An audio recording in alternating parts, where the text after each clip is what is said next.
Hello students, hope you all are doing well. So previously આપણે તમારું principles of micro economics 1 એનું second unit elasticity of demand જે છે એ discuss કરતા હતા, જેની અંદર આપણે પ્રીવિયસલી તમારા માટે મેઝરમેન્ટ્સ જે એક નવો ટોપિક હતો કે ભાઈ પ્રાઇસ ઇલાસ્ટિસિટીને મેઝર કેવી રીતે કરવી. મને ખ્યાલ છે કે તમે લોકોએ કેલ્ક્યુલેટ કરેલું છે, બટ તમે લોકોએ એક જ મેથડ કેલ્ક્યુલેટ કરેલી છે કે જે આપણે પર્ટિક્યુલર આ સેશનની અંદર સ્ટડી કરશું, જેનું નામ છે પરસન્ટેજ ચેન્જ ઓર પ્રપોર્શનેટ મેથડ. બરાબર, તમે એક જ મેથડ અત્યાર સુધી જોયેલી હતી એ સેન્સની અંદર કે ભાઈ મેઝરમેન્ટ આવી રીતે થાય, એનું કેલ્ક્યુલેશન આવી રીતે થાય. બરાબર, તો તમે એ ફોર્મ્યુલા પણ કદાચ જાણતા હશો કે જેમાં જૂની ક્વોન્ટિટી અને નવી ક્વોન્ટિટી, જૂની પ્રાઇસ અને નવી પ્રાઇસ એ વસ્તુને લઈ અને એનો ભાગાકાર કરી એને એક વસ્તુને ડિનોમિનેટર એક વસ્તુને ન્યુમરેટરની અંદર રાખી અને લેવામાં આવે છે. ફાઇન. પ્રીવિયસ સેશનની અંદર આપણે ટોટલ આઉટલે મેથડ જે છે એ ડિસ્કસ કરેલી, જેમ પ્રોફેસર માર્શલે આપેલી ક્રિયા, જેમાં એણે એક આખી નવી જ વસ્તુ તમને બતાવી કે એક્સપેન્ડિચરના બેઝિસ ઉપરથી કેવી રીતે વસ્તુ કરવામાં આવે છે. ફાઇન. સો એ મેનરની અંદર તમને આપેલું હતું. Now we are focusing on the percentage change method that is introduce by doctor Flux. બરાબર, ડૉક્ટર ફ્લક્સે એ મેથડ ઇન્ટ્રોડ્યુસ કરી છે જેનું નામ છે percentage change method or proportionate method. તમે આ વસ્તુ ભણી ગયા છો, બરાબર. પ્રોબેબલી આ એક જ મેથડ એવી છે કે જેને તમે સ્ટડી કરેલી હતી previously. Now we are also studying all this things. Fine. And let us focus on the percentage change method. This method was introduced by Dr. Flux. It gives us perfect value and therefore it is more perfect than the total outlay method. By total outlay method છે એ લાંબી લચક method છે. બીજી એક વસ્તુ કે એ કસ્ટમરના point of વ્યૂથી છે, નહીં કે પર્ટિક્યુલર કોઈ પણ એક માની લો કે બિઝનેસમેનના પોઈન્ટ ઓફ વ્યૂથી, ઓર એલ્સ કે એવી વસ્તુ નથી કે જે જનરલાઇઝ હોય કે જે બિઝનેસમેન અને કસ્ટમર બે લોકો આ વસ્તુને યુઝ કરી શકે. જ્યારે પર્સન્ટેજ ચેન્જ મેથડ છે ને ડૉક્ટર ફ્લક્સની આપેલી એ એકદમ જનરલાઇઝ મેથડ છે, અને આ દુનિયામાં જેટલું ઇમ્પોર્ટન્સ સ્પેશિયલાઇઝનું છે ને એના કરતાં જનરલાઇઝનું વધારે છે. કારણ કે વર્લ્ડની અંદર દરેક લોકો એવા નથી હોતા કે જેને દરેક વસ્તુ આવડતી હોય. સો લોકો હંમેશા એ જ વસ્તુ ઉપર ફોકસ કરતા હોય છે, એ જ વસ્તુ ઉપર ચાલતા હોય છે કે ભાઈ માની લો કે જનરલાઇઝ છે અને બધા લોકો એ વસ્તુને સમજી શકે એવી છે તો ઇઝી પડશે. ફાઇન. કેમ દરેક લોકો થોમસ આલ્વા એડિશન ના બની શકે? કેમ દરેક લોકો એ વસ્તુ નથી કરતા? કેમ કે બધી વસ્તુનું એક આગવું ઇમ્પોર્ટન્સ હોય. જેમ સ્પેશિયલાઇઝેશનનું ઇમ્પોર્ટન્સ છે એમ જનરલાઇઝેશનનું પણ પોતાનું ઇમ્પોર્ટન્સ છે. તો ડૉક્ટર ફ્લક્સે જનરલાઇઝેશન ઉપર બેઝડ આખી મેથડ આપેલી છે. લેટ અસ સી શું કહે છે. તો કે એ માર્શલની મેથડ કરતાં પરફેક્ટ વેલ્યુ આપે, કારણ કે માર્શલની મેથડ ઓબ્વિયસલી એક્સપેન્સવાળી હતી. આ જે છે એ ઓબ્વિયસલી પર્ટિક્યુલર એક પ્રપોર્શનેટ ચેન્જ માટેની આપેલી છે. તો જોઈ લઈએ શું કહે છે. Under this method the percentage change in demand is to be compared with the percentage change in price. ડિમાન્ડનો પર્સન્ટેજમાં કેટલો ચેન્જ આવ્યો એ વસ્તુ કઈ વસ્તુની સામે જોવામાં આવે છે, તો કે પ્રાઇસની અંદર કેટલો પર્સન્ટેજ ચેન્જ આવ્યો. આ જ તો ફોર્મ્યુલા હતું આપણું પ્રાઇસ ઇલાસ્ટિસિટી ઓફ ડિમાન્ડનું, કે ભાઈ પ્રાઇસના ચેન્જની સામે ડિમાન્ડમાં કેટલો ચેન્જ આવે છે પ્રપોર્શનેટ. એ તો આપણું મેઇન વસ્તુ છે, એ તો આપણો કોર પાર્ટ હતો. Yes or no? If you remember. બરાબર, તો એ વસ્તુ આ ડૉક્ટર ફ્લક્સ જે છે એ કમ્પેર કરી આપે છે. લેટ અસ સી શું કહેવા માંગે છે. Elasticity of price, EP is equal to elasticity of price. દરેક વસ્તુમાં હું તમને જે શબ્દ બોલતી જાઉં ને, if you can't remember, notes બનાવીને રાખજો. Fine. Delta D divided by D. Delta D એટલે કે ચેન્જ. બરાબર, પહેલાં 5 યુનિટની ડિમાન્ડ હતી, હવે 10 યુનિટની ડિમાન્ડ થઈ જાય છે, તો ચેન્જ. અને ડી એટલે કે ઓરિજિનલ ડિમાન્ડ, પહેલાં 5 યુનિટની જે ડિમાન્ડ હતી એ ભાગ્યા. બરાબર, ભાગાકારની નિશાની છે તો એને ભાગ્યા.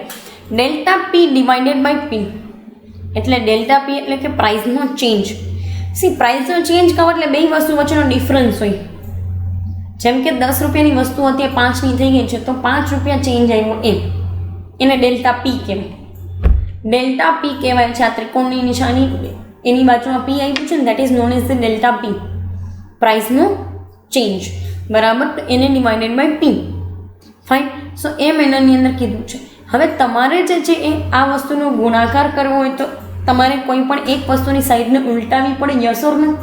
આ નિયમ તો તમે જાણતા હશો પ્રોબેબલી, કે ભાઈ નિશાની ચેન્જ કરવી છે, ગુણાકારના ભાગાકારના બદલે ગુણાકાર કરવો છે, તો તમારે કોઈ પણ એક સાઈડની વસ્તુને ઉલટાવી પડશે. એટલે કે એ સાઈડની વસ્તુ જે છે અંશવાળું છેદમાં ને છેદવાળું અંશ, ન્યુમેરેટર ડિનોમિનેટર બની જશે, ડિનોમિનેટર ન્યુમેરેટર બની જશે. Yes or no? Fine. So એ વેની અંદર જોવા જઈએ તો જો delta D divided by D, તો ઉપર કયો ગુણાકારની નિશાનીમાં આવ્યો તો પી ઉપર જતો રહેશે. એટલે કે જૂની પ્રાઇસ પી ઉપર, એને ડિવાઇડેડ બાય ડેલ્ટા પી નીચે. નાઉ વી કેન ડુ એના ડેલ્ટા મેન. તમે આ વસ્તુ ડેલ્ટા મેનની અંદર કરી શકો છો. તો delta D divided by delta P ગુણ્યા ખાલી P divided by D. Situation તો એમને જ છે, પી તો ઉપરનો ઉપર જ છે, ડી નીચે જ છે, ડેલ્ટા ડી ઉપર જ છે, ડેલ્ટા પી એ નીચે જ છે. ખબર પડી ગઈ? બરાબર. This is the one of the very easiest method છે. બહુ એટલે બહુ ઇઝીએસ્ટ વસ્તુ છે. કાંઈ કર્યું નથી, ખાલી ડી અને પી જે છે એને ઉલટાવી નાખ્યા છે. અને આવું તમે ગુણાકારમાં કરી શકો છો, ગુણાકારની નિશાની હોય ત્યારે.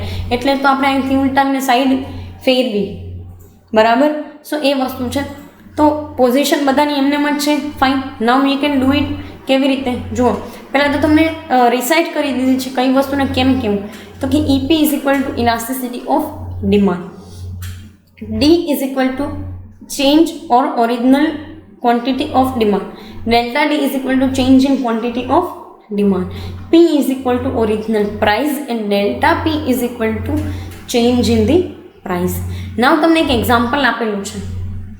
એક્ઝામ્પલ તમે જોશો ને તો ઉપરની દરેક વસ્તુ, અહીંયા આવેલી દરેક વસ્તુ તમને કનેક્ટ થઈ જશે. Fine. Let S see what they want us to connect with. A person purchased 20 oranges at per unit price ₹5. બરાબર. પર્સન જે છે એ 20 ઓરેન્જીસ જે છે એ લે છે, કઈ તો કે 5 રૂપિયાની પ્રાઇઝે. But when the price goes up to 10%, price જે છે એ 5 રૂપિયાથી 10 રૂપિયાએ જાય છે, તો એણે પરચેસ કર્યા છે 10 જ યુનિટ. એટલે કે 5 રૂપિયાની પ્રાઇસે 20 ઓરેન્જીસની ડિમાન્ડ હતી, તો હવે 10 રૂપિયાની પ્રાઇસે ડિમાન્ડ ઘટીને 10 યુનિટ થઈ ગઈ છે. In this case price elasticity of demand can be calculated as under.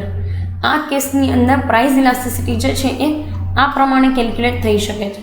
જો કેલ્ક્યુલેટ કરી પણ આપી છે તમને વિથ ધી ફોર્મ્યુલા ઓલ્સો. જોઈ લઈએ. પહેલાં ભાગાકારવાળું તમારે ફોર્મ્યુલા મૂકવાનું છે. Delta D divided by D ભાગ્યા delta P divided by V. Yes or no? જે વસ્તુને તમે ઉલટામાં માંગો છો, એટલે કે ગુણાકારની સાઇનમાં લઈ આવવા માંગો છો, તો ગુણાકારની નિશાની તો ડેલ્ટા ડી એટલે કે ડિમાન્ડ જે છે એ ડિમાન્ડનો ચેન્જ જે છે એ બરાબર એના ડિવાઇડેડ બાય ડી એટલે કે original demand into P divided by delta P original price divided by changed price. થઈ ગયું આ બંને વસ્તુ. Fine. Now we are focusing on to the changing of the numerator. Fine. Particular denominator change કરો કે numerator change કરો કશો ફરક નથી પડતો. એટલે કે અંશને ચેન્જ કરો કે છેદને.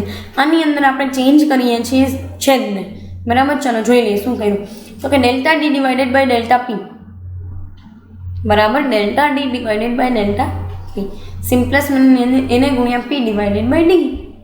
તો જોઈ લઈએ કેવી રીતે આમ છે. ડેલ્ટા ડી તો ચેન્જ કેટલો આવ્યો ડિમાન્ડની અંદર જોઈ લઈએ. ડિમાન્ડમાં ચેન્જ આવ્યો છે પર્ટિક્યુલરલી 10 યુનિટનો ચેન્જ આવ્યો છે. ડેલ્ટા ડી એટલે ડિમાન્ડની અંદર 10 યુનિટનો ચેન્જ આવ્યો છે. પ્રાઇઝમાં જોઈ લઈએ કેટલો ચેન્જ છે. પ્રાઇઝમાં પણ 5 રૂપિયાનો ચેન્જ આવ્યો છે. બરાબર. તો પ્રાઇઝની અંદર 5 રૂપિયાનો ચેન્જ. અહીંયા ડિમાન્ડની અંદર જે છે એ 10 યુનિટનો ચેન્જ દેખાઈ આવે છે. અહીંયા 20 ઓરેન્જીસ હતા, અહીંયા 10 હતા. ભલે અહીંયા તમને 5 લખેલું છે, પણ આપણે એને જોઈએ કેવી રીતે કરી શકીએ છીએ. ફાઇન. પ્રાઇસ પહેલાં હતી 5 અને પહેલાં ડિમાન્ડ હતી 20. પહેલાં પ્રાઇસ હતી 5 અને પહેલાં ડિમાન્ડ હતી કેટલી તો કે 20. બરાબર. હવે તમે જોઈ શકો છો કે કેટલો ચેન્જ છે. અહીંયા પ્રાઇસમાં જુઓ તો 5નો ચેન્જ, યુનિટ્સની ડિમાન્ડમાં જુઓ તો 10 રૂપિયાનો ચેન્જ, 10 યુનિટ ચેન્જ છે. તો 10/5 ગુણ્યા 5/20, 10 ગુણ્યા 5 કરો તો કેટલા આવે? 10 ગુણ્યા તમે 5 કરશો તો કેટલા આવશે? સિમ્પલેસ્ટ મેનરની અંદર 50 આવે. 5 ગુણ્યા 20 કરો તો કેટલા આવે? 5 × 10 તો 100 और 20 × 50 100, 55 કરવા જાઓ તો 25 આવે. યસ ઓર નો? 25/100 કરો તો 1/4 થઈ ગયું. તમે આ વસ્તુને આ રીતે કરી શકો. અધર દેન દેટ અહીંયા 5 5 2 ઉડાડી દો છો. અહીંયા 5ના બદલે ચાલો માની લો કે 10 આવે છે તો 10/5 કરો તો કેટલા આવ્યા? 2 આવ્યા. વળી અહીંયા 5 × 10 કરશો અને સિમ્પલેસ્ટ મેનરની અંદર તમે એને 20 સાથે ભાગશો તો 1/4 આવે. એવું નથી કરવું તો ઉપરના બે 5નો ગુણાકાર કરીને 25, એને ભાગ્યા 20 × 50, 25/100 તો 25/100 તો હકીકતમાં જોવા જાઓ તો 25ના 4 ભાગ કરો ત્યારે તમે 25ને ગુણ્યા જે કાંઈ પણ તમે કરો 4 ત્યારે શું આવે? યસ ઓર નો? 25ના 4 ભાગ્યા થાય છે તો 1/4 સિમ્પલેસ્ટ મેનરની અંદર. અને અહીંયા 10ને લઈને કરી નાખીએ. ચલો અહીંયા 5ના બદલે 10 છે. ડેલ્ટા ડી, ડેલ્ટાનો ચેન્જ, ડિમાન્ડનો ચેન્જ 10. તો સિમ્પલેસ્ટ મેનરની અંદર એને ભાગ્યા 5 કરો તો 2 આવી ગયા. 5 × 10 6 ઉડાડ્યા તો 2 આવી ગયા. હવે તમારી પાસે ઉપર 2 છે અને ઉપર 5 છે, એને ભાગ્યા તમારી પાસે 20 છે. તો એ પ્રમાણે તમે કરી શકો છો. ફાઇન. સો બહુ જ એટલે બહુ જ ઇઝી એવી વસ્તુ છે.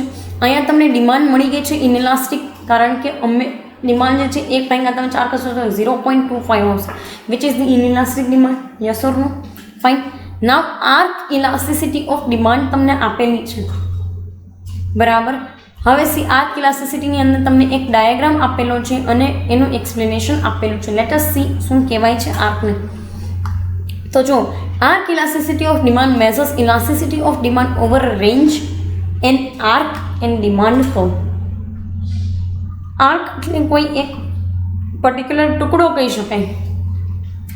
એ ટુકડો સમયનો પણ હોઈ શકે, એ ટુકડો જે છે એ વસ્તુઓનો પણ હોઈ શકે અને એ ટુકડો જે છે એ ડિમાન્ડ કર્વનો પણ હોઈ શકે. અહીંયા આપણે ડિમાન્ડ કર્વનો ટુકડો માપીએ છીએ. અહીંયા આપણે ડિમાન્ડ કર્વનો ટુકડો જે છે એ માપીએ છીએ. ફાઇન. તો તમારી એક ડિમાન્ડ કર્વ ઉપર ઓર રેન્જ ઉપર જે છે ઇલાસ્ટિસિટી મેઝર કરી આપે છે તમને આર્ક ઇલાસ્ટિસિટી ઓફ ડિમાન્ડ, બરાબર. આ આર્ક ઇલાસ્ટિસિટી જે કાંઈ પણ જે છે આપનું મિનિંગ થાય છે એક કોઈ પણ પીસ અથવા તો એક કોઈ પણ ટુકડો, બરાબર. અને એ ટુકડાના સેન્સમાં જોવા જઈએ તો તમને જે છે ને ડાયાગ્રામની અંદર આ વસ્તુને લીધેલી છે ડીડી ડિમાન્ડ કર્વ. અને ડીડી ડિમાન્ડ કર્વ જે છે એની અંદર રેન્જ EE1 જે છે એના ઉપર એ લોકો ઇલાસ્ટિસિટી મેઝર કરે છે. એટલે અહીંયા તમે જુઓ ને તો આ આટલી પ્રાઇસ ઉપર કે ભાઈ અહીંયાથી આટલી પ્રાઇસ અને અહીંયાથી આટલી ક્વોન્ટિટી, આ પ્રાઇસ અને આ ક્વોન્ટિટી ઉપર ચેન્જ થવાથી આ રેન્જની ઇલાસ્ટિસિટી કેટલી છે, EE1ની ઇલાસ્ટિસિટી કેટલી છે, આવું જે છે એ ડાયાગ્રામની અંદર તમને આપેલું છે. હવે let me tell you one thing. Arc elasticity જે છે એ તમને થોડીક ઉપરની પર્સન્ટેજ ટાઈપની ઇલાસ્ટિસિટી લાગશે, બટ આર્ક ઇલાસ્ટિસિટીનો પર્પઝ આખો અલગ છે. It serves you some different purposes. તમને બહુ એટલે બહુ એક અલગ અલગ વેઝની અંદર પર્પઝીસ જે છે એ સર્વ કરી આપે છે. અધર દેન દેટ ફોર્મ્યુલા તમને આપેલું છે, ફોર્મ્યુલા પણ તમને સિમિલર જ લાગશે આની સાથે. આ ટાઈપનું છે કારણ કે બંનેમાં ચેન્જ છે એટલે ચેન્જ જ મેઝર કરો છો તમે. That's it. ફાઇન. સો એ પણ તમને થોડુંક મોર ઓર લેસ તમને એ વસ્તુ સિમિલર લાગશે, બટ આર્કની અંદર ઇલાસ્ટિસિટી મેઝર કરવા માટેનો આખો પર્પઝ અલગ હોય છે.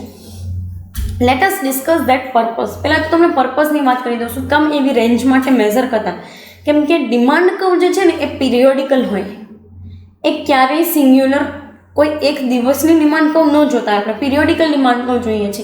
It can be of 1 year, it can be of 2 years, it can be of 5 years demand curve also. કારણ કે તમે તો એક એડવર્ટાઇઝમેન્ટ એક્સપેન્સીસથી લઈને દરેક વસ્તુઓ એ પોઈન્ટ ઓફ વ્યૂથી કરેલી હોય છે. જ્યારે એડવર્ટાઇઝમેન્ટ એક્સપેન્સીસ આવા રિસોર્સિસ જે છે એ તમે એની અંદર ઇન્વેસ્ટ કરવા માંગો છો અને ઇન્વેસ્ટ કરેલા હોય તો તમે કાંઈ એક વર્ષની મેઝરમેન્ટ કરવા બેસો ના, you are measuring it on the periodical basis. Fine, periodical basis ઉપરથી તમે જે છે એ મેઝરમેન્ટ કરી શકો છો. બરાબર. નેક્સ્ટ કહે છે કે arc elasticity of demand is equal to Q1 minus Q divided by P1 minus P. Q1 minus Q એટલે ચેન્જ તમે મેઝર કરો છો, કારણ કે Q1 એટલે નવી ડિમાન્ડ. બરાબર. સિમ્પલેસ્ટ મેનરની અંદર નવી ડિમાન્ડ જે છે એ, અને Q એટલે કે જૂની ડિમાન્ડ, કારણ કે સિમ્પલેસ્ટ મેનરની અંદર જૂની પ્રાઇસે જૂની ડિમાન્ડ, નવી પ્રાઇસે નવી ડિમાન્ડ એવું જોઈએ ને. બરાબર. તો Q1 એટલે નવી પ્રાઇસે નવી ડિમાન્ડ, Q એટલે જૂની પ્રાઇસે જૂની ડિમાન્ડ, P1 એટલે નવી પ્રાઇસે નવી ડિમાન્ડ, અને P ઓરિજિનલ P એટલે જૂની પ્રાઇસે જૂની ડિમાન્ડ. થઈ ગઈ આ ચારેય વસ્તુ. બરાબર. સો એ મેનરની અંદર તમને કીધેલું છે જો કે Q1 માઇનસ Q એટલે એનો ચેન્જ થયો, P1 માઇનસ P એટલે પણ ચેન્જ થયો. પણ આ બે શું તો કે ચેન્જ બાદ કરવાની વાત છે. જૂની પ્રાઇસમાં નવી પ્રાઇસમાંથી જૂની પ્રાઇસ બાદ કરી, જૂની ડિમાન્ડમાંથી નવી ડિમાન્ડ બાદ કરી નાખી, into P1 plus P and Q1 plus Q. એટલે કે બંને ડિમાન્ડ અને બંને પ્રાઇઝીસને છે એ બંને પ્રાઇઝીસને સમઅપ કરી દીધા. તમને એવો ક્વેશ્ચન થાય કે મેડમ આ સમઅપ કરવાની અને આ બધી વસ્તુના ભાગાકાર કરવા પાછળનો પર્પઝ શું? તો જો પહેલાં આપણે નવી ડિમાન્ડમાંથી જૂની ડિમાન્ડ બાદ કરી એટલે આપણને એક ચેન્જ મળ્યો, ચેન્જની વસ્તુ મળી. પછી આપણે નવી પ્રાઇસમાંથી જૂની પ્રાઇસ બાદ કરીને તો અહીં આપણને ચેન્જ મળ્યો બે વસ્તુનો. હવે આપણે ગુણાકારમાં લઈએ છીએ એ વસ્તુને, જેમાં બંને પ્રાઇસ જૂની અને નવી પ્રાઇસ મલ્ટીપ્લાય કરી નાખીએ છીએ, જૂની અને નવી ડિમાન્ડ મલ્ટીપ્લાય કરી નાખીએ છીએ. બટ આમ જોવા જાઓ તો તમે એ બંને વસ્તુની સરેરાશ કાઢો છો. ઓરિજિનલી તમે જોવા જાઓ તો બંને વસ્તુની સરેરાશ કાઢો છો, એટલે કે ડિમાન્ડ અને પ્રાઇસ બંનેની. કેમ? તો કે જુઓ, પ્લસ કર્યા જે કાંઈ પણ છે એના ભાંગા તમે માઇનસવાળી વસ્તુઓ લ્યો છો. અહીંયા પણ પ્લસને ભાંગા માઇનસવાળી વસ્તુઓ જ લ્યો છો. Now you can get the idea. અહીંયા આને ભાંગા આ હોય, બરાબર. અહીંયા આને ભાંગા આ છે. બધી વસ્તુનો ગુણાકાર કરો છો ને તો તમને આર્ક ઇલાસ્ટિસિટી મળે. તમને એમ થાય કે મેડમ આ વસ્તુની અંદર હજુ પણ કાંઈ સમજમાં આવતું નથી. શું જૂની પ્રાઇસ, શું નવી પ્રાઇસ, કેમ ભાગાકાર ગુણાકાર કરીએ છીએ? આ પોઈન્ટ સમજશો ને એટલે તમને આઈડિયા આવી જશે. કારણ કે આપણે બંને વસ્તુની ઓરિજિનલ લઈએ, બંને વસ્તુ જે છે એની એવરેજ લઈએ છીએ. કોઈ પણ વસ્તુને ભાગવાનો મિનિંગ સીધો સાદો શું હોય તો કે એની એવરેજ લેવી. યસ ઓર નો? અહીંયા ચેન્જની એવરેજ લો છો તમે. અહીંયા જે છે એ આખા એક્સપેન્ડિચરના મિકેનિઝમની એવરેજ લો છો. યસ ઓર નો? આ બે વસ્તુ એટલે પહેલો ભાગ જે થાય છે ભાગા કરવાનો, એની અંદર તમે જેટલી પણ વસ્તુ લ્યો છો એ શું છે તો કે એવરેજ છે ચેન્જની. અહીંયા ઓરિજિનલ એઝ અ હોલ તમે એવરેજ લ્યો છો. Yes or no? Fine. So એ મેનરની અંદર તમને કીધું છે કે where P is equal to original price, P is equal to original price, P1 is equal to new price. P is equal to original price and P1 is equal to new price. નવી price અને original price મળી ગઈ. Then Q is equal to quantity demanded at original price and Q1 is equal to quantity demanded at new price. હવે idea આવે છે કે આપણે અહીંયા ચેન્જની સરેરાશ લીધી. યસ ઓર નો? અને અહીંયા આપણે પ્રાઇસની સરેરાશ લીધી છે એઝ અ હોલ અને ક્વોન્ટિટીની as a whole. Fine. Now you will be able to connect all this 4 kind of things. હવે તમને બધી વસ્તુનો આઈડિયા આવી જશે. બરાબર. ફોર્મ્યુલા હવે કનેક્ટ થાય છે કે અહીંયા ખાલી ચેન્જીસ જ છે, ચેન્જની જ એવરેજ લીધેલી છે, જ્યારે અહીંયા એઝ અ હોલ એવરેજ લીધેલી છે. Fine. Let us discuss this particular 3 points. પહેલાં આપણે પર્ટિક્યુલર 3 પોઈન્ટ્સ ડિસ્કસ કરી લઈએ. શું કહે છે તો કે in case of arc elasticity of demand we take the change in price as a proportion of the average of original and new price. શું કહે છે તો કે in arc elasticity of demand, arc elasticity find out કરવા માટે આપણે measurement કરીએ છીએ ચેન્જ ઇન ધ પ્રપોર્શન, બરાબર. બે વસ્તુના ચેન્જ લીધા આપણે અહીંયા, yes or no? And then we are making the average of this. આપણે એવરેજ લઈએ છીએ ઓરિજિનલ અને ન્યૂ પ્રાઇસની. અહીંયા દેખાય છે તમને આ બે ન્યૂ વસ્તુ છે, new quantity demanded new price and old quantity demanded and old price. બધી વસ્તુની averages you can see here, yes or no? Fine. હવે એ પોઈન્ટ ઓફ વ્યૂથી જોવા જઈએ તો શું કહે છે, તો કે similarly change in the quantity is taken as a proportion of the average of original price in new quantity, બરાબર. એ ન્યૂ પ્રાઇસ અને ન્યૂ ક્વોન્ટિટી દરેક વસ્તુ આપણે અહીંયા લઈ લઈએ છીએ એઝ અ હોલ, અને એની એવરેજ કાઢી લીધી. જૂની પ્રાઇસને નવી પ્રાઇસનો સરવાળો કરો છો ને જૂની પ્રાઇસને ક્વોન્ટિટી જે કંઈ પણ છે એનો સરવાળો કરો તો હકીકતમાં આનો મિનિંગ શું થાય? તમને આઈડિયા આવે છે કે આનું મિનિંગ શું થાય છે? એનું મિનિંગ થાય છે કે આખી એક પર્ટિક્યુલર જે ટાઈમ પીરિયડ છે ને એની ડિમાન્ડ, આખા એક વર્ષની ડિમાન્ડ, કે એક વર્ષમાં જેમાં તમે પ્રાઇસ 10 રૂપિયાએ વસ્તુ વેચેલી છે, જેમાં તમે પ્રાઇસ 15 રૂપિયાએ વસ્તુ વેચેલી છે, તો આ જે છે ને એ તમને આખો ચેન્જનો સિનારીઓ આપે છે, જ્યારે આ જે છે ને આખા વર્ષની ડિમાન્ડનો સિનારીઓ આપે છે. Yes or no? બરાબર. તો નેક્સ્ટ શું કહે છે જોઈ લઈએ. Only under exceptional circumstances as in the case where the demand curve is rectangular hyperbola or vertical straight line. જ્યારે પણ ડિમાન્ડ રેક્ટેન્ગ્યુલર હાઇપરબોલા તમને એમ થાય કે મેડમ એવું વળી શું હોય રેક્ટેન્ગ્યુલર હાઇપરબોલા? તો સી, જ્યારે બી ક્યારેય છે ને ડિમાન્ડની અંદર એવી સિચ્યુએશન આવે કે ડિમાન્ડ એકદમ આવો શેપ લઈને આવો, આ ડિમાન્ડ આ જે કંઈ પણ છે એ એક્સ એક્સિસ ને વાય એક્સિસ છે, અને ડિમાન્ડ એકદમ આવી ડીપ જે છે એ શેપ લે છે, that is called as rectangular hyperbola. એની અંદર તમારે જ્યારે આમ તમે ચેન્જ મેઝર કરો ને સૌથી એન્ડ પોઈન્ટ ઉપર, ત્યારે એક રેક્ટેંગલ બને છે, એન્ડ એ રેક્ટેંગલ જે છે ને એ તમને કોઈ પણ પ્રકારે ડિમાન્ડનું સાચું એનાલિસિસ આપતું હોતું નથી. આવું ક્યારે બને? તો કે માર્કેટની અંદર એક્સેપ્શનલ સિચ્યુએશન હોય ને ત્યારે. માર્કેટમાં જ્યારે એક્સેપ્શનલ સિચ્યુએશન હોય ને એક કેસની અંદર આવી વસ્તુઓ બનતી હોય છે. કેવું? તો કે એક્સેસિવ મંદી આવી ગઈ છે, એક્સેસિવ તેજી આવી ગઈ છે માર્કેટમાં. એવું બને છે કે કોઈ પાસે પૈસા જ નથી, કોઈ લોકો પાસે પૈસા નથી, and no one is focusing on to that part also.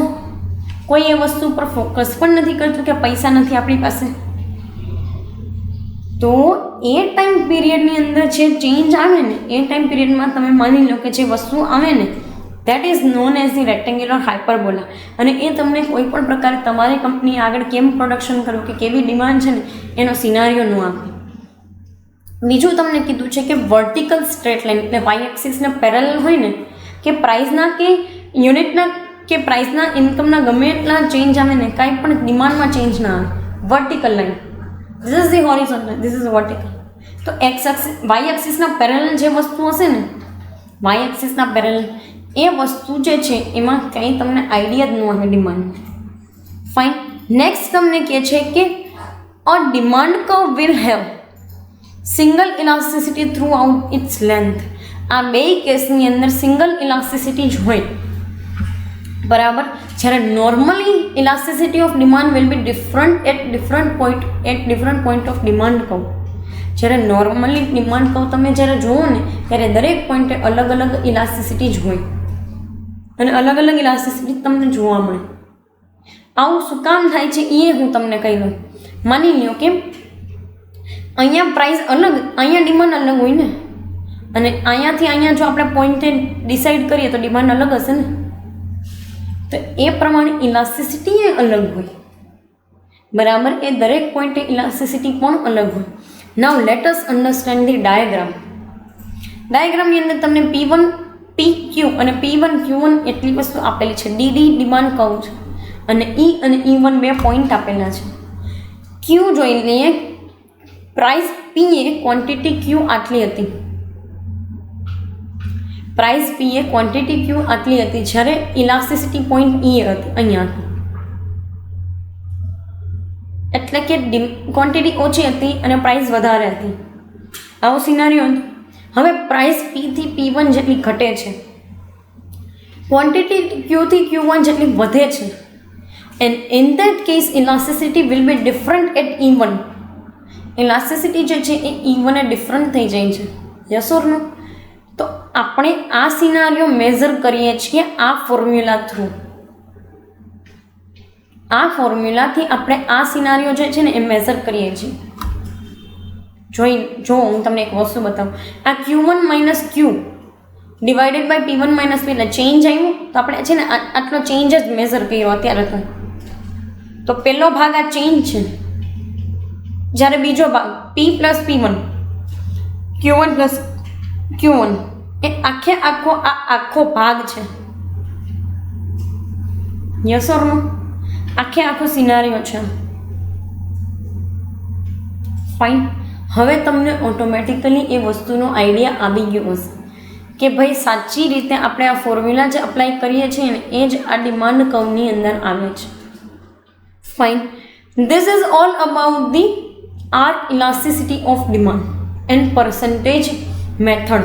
આપણે પર્ટિક્યુલર આ સેશનની અંદર પર્સન્ટેજ મેથડ અને આર્ક ઇલાસ્ટિસિટી જે છે એ ડિસ્કસ કરેલું છે. અહીંયા તમારું આખું સેકન્ડ યુનિટ જે છે એ કમ્પ્લીટ થાય છે. પ્રિન્સિપલ ઓફ માઇક્રો ઇકોનોમિક્સ 1નું સેકન્ડ યુનિટ જે હતું કે આખું ઇલાસ્ટિસિટી ઓફ ડિમાન્ડ બેઝડ હતું એ આખું અહીંયા પૂરું થાય છે અને તમારા કોર્સનો 50% ભાગ જે છે એ પૂરો થઈ ગયો છે. તમારા પ્રિન્સિપલ ઓફ માઇક્રો ઇકોનોમિક્સ કોર્સનો 50% ભાગ પૂરો થઈ ગયો છે. ફરી પાછું કહું છું કે આ વસ્તુની અંદર કાંઈ પણ યાદ નથી રહેતું or else you are finding any kind of difficulty you can contact to me. બરાબર. અને નોટ્સ તો ખાસ બનાવતા જ જાજો. બરાબર.